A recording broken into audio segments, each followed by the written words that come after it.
over the last 3 years, I've built a marketing agency from $0 all the way now to 20K a month. And now I'm documenting my journey to 100K per month. And this is more so going to be of a progress update of all the things that have changed over the last few weeks and what my focuses are going to be to get us to that 100K month, as well as some of the insights I've had on actually stepping from more of like a freelancer operator to a leadership position. Because that's a thing that I feel like a lot of entrepreneurs get stuck in is they feel like they always need to understand everything, they need to fulfill and everything, but that's just not the case. The whole goal of a leader is to put together a team of incredible talent and then keep them aligned on one vision. That is literally the entire focus. And a leader shouldn't have their attention or bandwidth spread across multiple different things. It should be focused on one to two, maybe even three tasks. That's it. That's all that they're focusing on.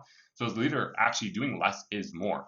And that's been a big lesson I've had to learn. But one of the big changes that I've implemented the last sort of couple weeks is our offer actually, because we were a traditional email marketing agency where we'd come in, build out all the infrastructure, we would set up the ESP, build out all the automations, make sure that the deliverability is good, and then we would start sending daily emails to our clients to nurture their audience and then drive leads to book a call. But I realized that that only works with people that have a built out front end. They have the systems and operations already set to make that work, because we ended up actually cycling through a few clients where their front end just was pretty weak. They might have had like a decent sized list, but then either calls weren't being booked because those people were never reached out to, or these people are just the complete wrong audience, or those calls were booked, but then they just weren't closing again for the same reason because it's just the wrong audience joining the list. So my big priority was trying to focus, how can we take more control of the front end so that we can see results on the back end? And I kept thinking between, maybe running ads for our clients, maybe setting up a VSL funnel or webinar funnel, whatever it was. But then I realized one of our clients has a YouTube channel that's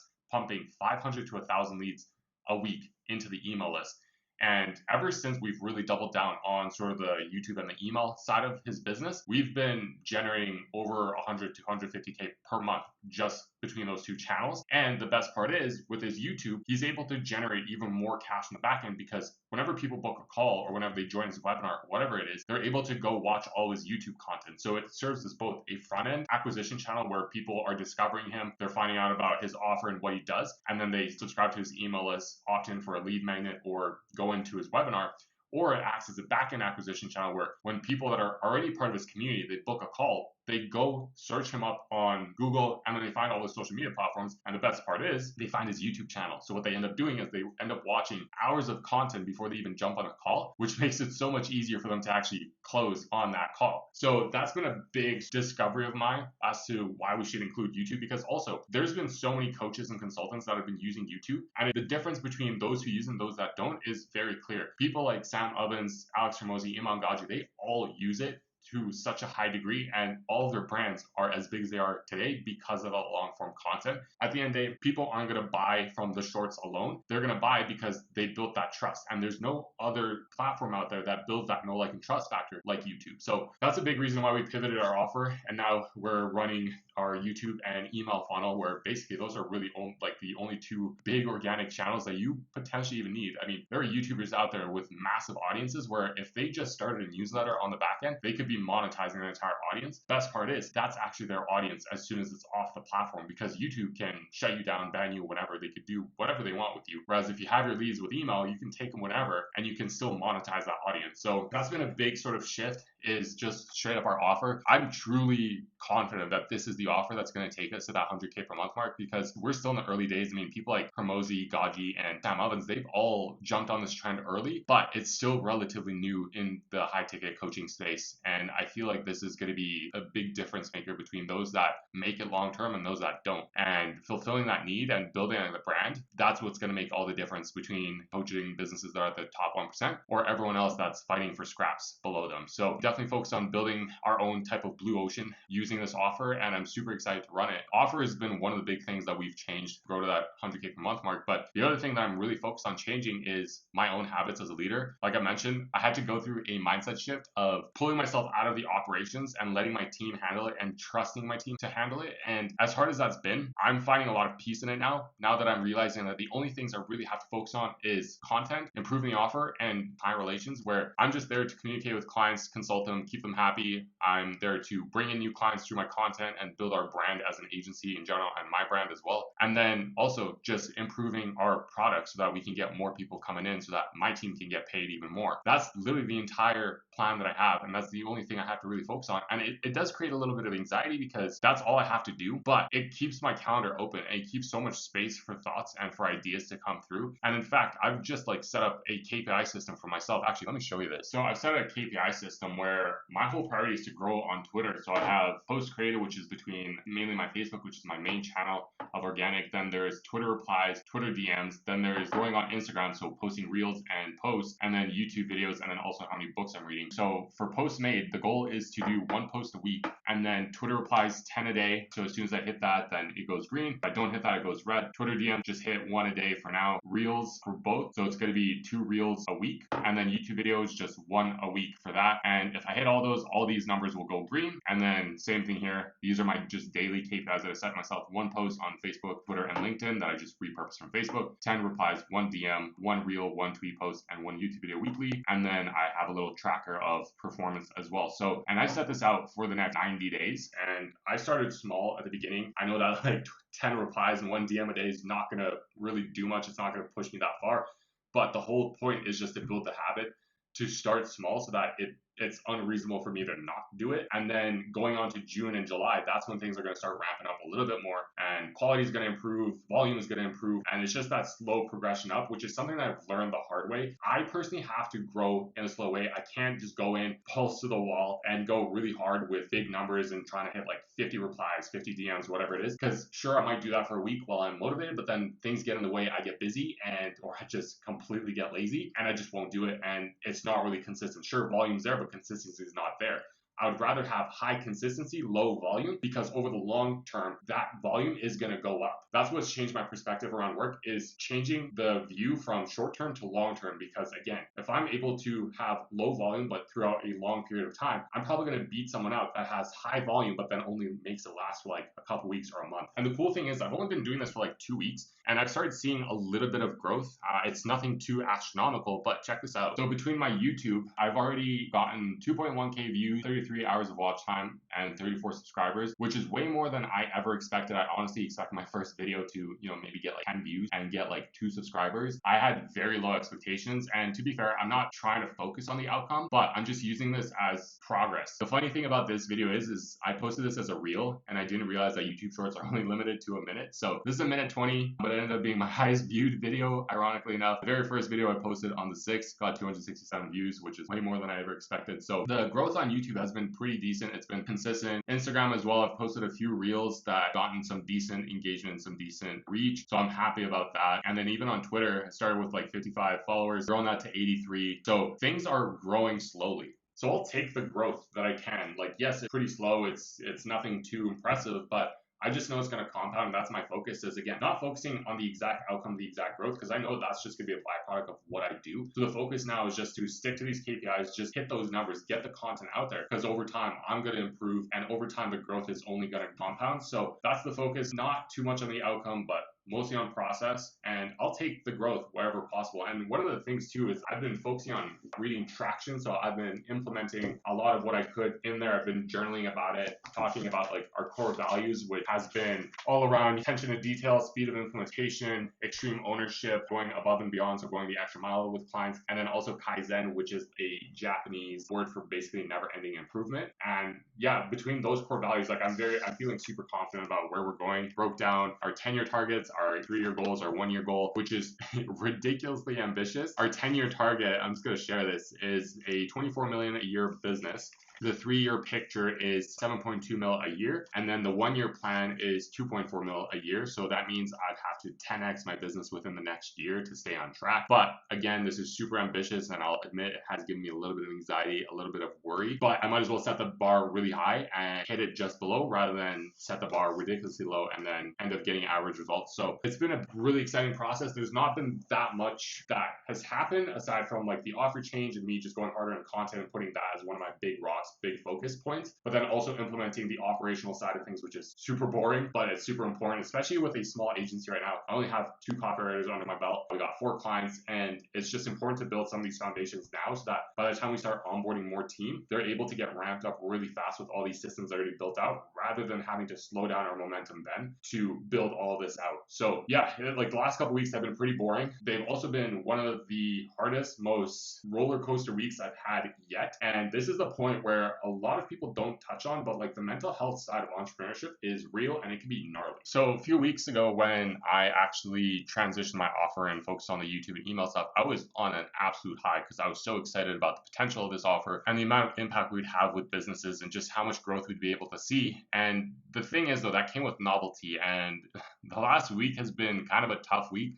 It's been full of self-doubt, full of anxiety. There's been moments where I'd wake up and just not want to get out of bed because there is just a lot of uncertainty. And again, there's a lot of doubt where it's like, what if this doesn't work? What if I have to go back to our old offer? What if, I have to break apart our team and then do all the fulfillment myself? Like, what if I just regress in my business? And yeah, it's been those thoughts have been pretty gnarly because it just goes in this constant feedback loop where also it'll start with something small. It's like, okay, what if this offer doesn't work? But then it'll start snowballing into bigger things, like I just said, where it's like, what if we have to roll back to our old offer? What if I have to now offload our team because I'm not making enough profit to sustain my own life and my girlfriend's life, especially now that we're going to be going on a year of travel in August, and that's going to take up time and finances naturally. It's something we've wanted to do since we were 18, but I'm also in the process of building a business. So there's that stress of being able to provide for that experience while keeping the business up and growing, while maintaining the team, while maintaining the clients. And it's a lot of stress on my shoulders, and especially with like 2.5 months left to go before we actually leave, the pressure's on. And like I said, it's kind of weird that I've gone through this sort of thought loop where, again, like I'll wake up and not want to get up. I'll constantly have the self-doubt that comes in. I'll start going on social media and start comparing myself because I see all these people absolutely crushing it, even though I know for a fact that social media is really just a highlight reel of everybody's life, but it still gets to you. It's still, you can still reflect on some of the other people's wins and then reflect on your own life and be like, well, damn, I'm not growing as fast as I could be. And there's been a lot of comparison. There's been a lot of sort of self-doubt, fear, uncertainty around it all. And yeah, it got pretty bad this past week where yeah, it was kind of tough to deal with. So I had to reach out to my mentor, had to talk to my girlfriend about it, which is another tough thing to do as well. You don't always want to share stuff with your significant other because you don't want to put that stress on them. You always want them to feel protected and safe. You want to be able to provide for them. You don't want them to worry about your problems. But yeah, it just got to a point where I had to get it off my chest. And as soon as I did, it helped a lot. And one of the biggest reframes that helped me most is there's actually a couple things. Is number one, the anxious thoughts, the fear, uncertainty, the doubt.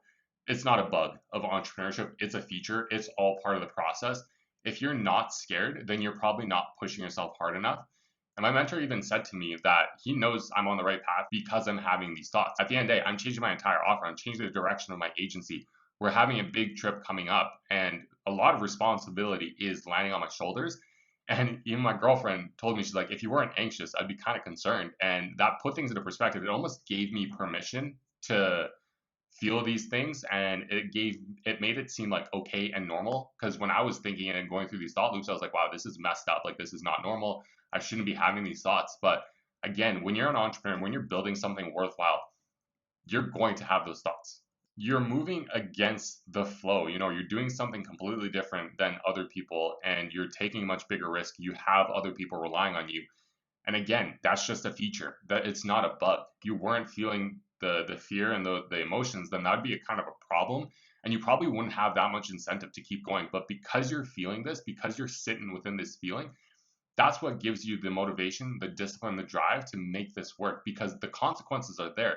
you have skin in the game. If you weren't afraid at all, then what's the point? Like, you wouldn't put in the work, you wouldn't put in the effort that you know you should to make this work, because at the end of the day, again, there's no consequences. So these thoughts are normal. And just last week, I read 10x is easier than 2x, and it completely shifted perspective there too, because inside that book, it talks about how in order to 10x anything, you have to change 80% of the things that you do. And that includes your identity as well. You have to change your frame of mind. You have to change the actions that you do.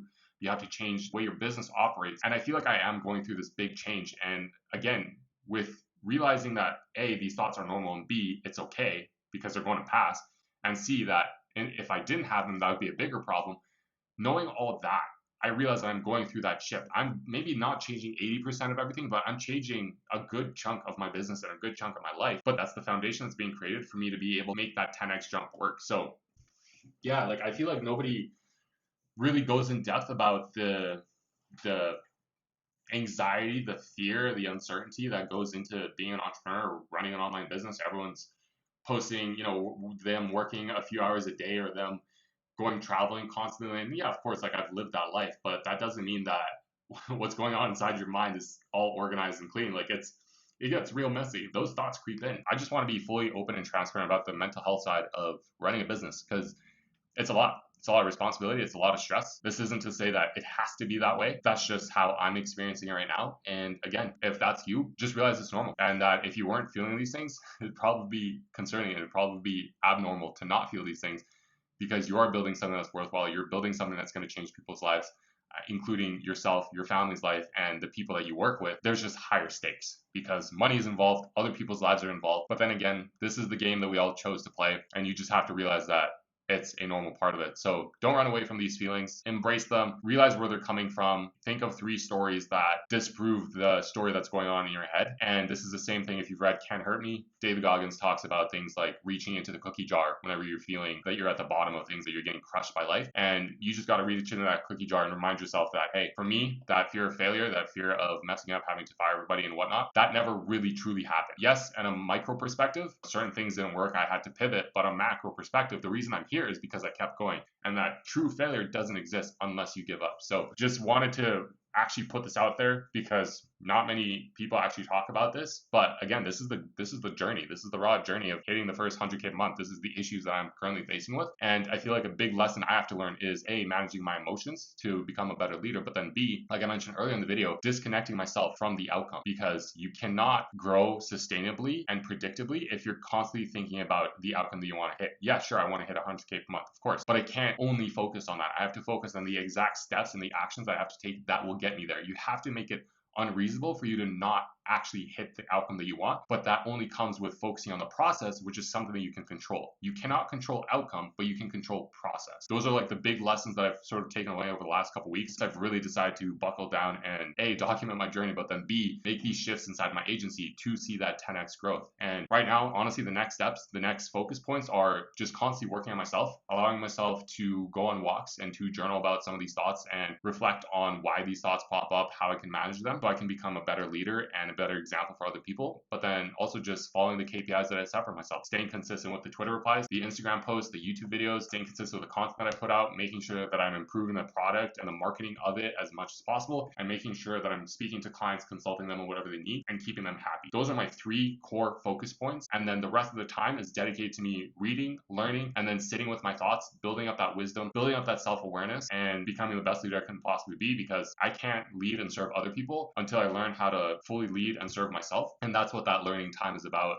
The walking time is about, the journaling time is all about. So yeah, totally unsexy. I know that the journey to 100K per month is not easy. It's never going to be easy, but the focus right now is to create flow before friction. But yeah, growing an online business is not sexy whatsoever. Sure, the outcome of it and the result of building a successful business is sexy, but when you're actually in it, it's not really. But that's the fun part about it. I enjoy it. I love it. I love the personal growth that comes from it. And like I said, this is my attempt at just being as raw and honest and as transparent as possible about my journey and the growth that I see, because not enough people share it. And I just want to make sure to show other people that whatever you're going through, it's normal and that it's all part of the process. So as long as you keep going, then it becomes unreasonable for you to not hit 50K, 100K, 1 mil a month, whatever it is that you're shooting for. So keep going, don't give up, and pick your heart.